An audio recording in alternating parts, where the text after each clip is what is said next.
Hi friends, நம்ம carrot dosa செய்ய போறோம் வாங்க. ஃபர்ஸ்ட் கேரட் எடுத்துக்கணும், பூ எடுத்துக்கணும், தோசை மாவு ஊட்டிக்கலாம். கேரட் எடுத்து கொஞ்சம் கொஞ்சமா எடுத்து போட்டுக்கலாம்.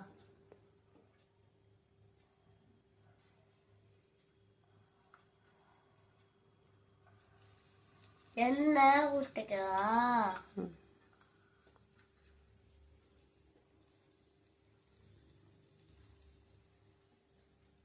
நெய் அப்ளை பண்ணேன்னா நல்லா இருக்கும்.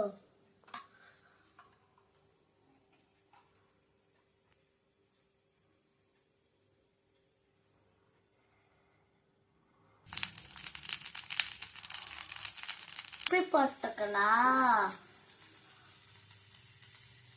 போட்டாலும் நெய் ஊற்றிக்கலாம்.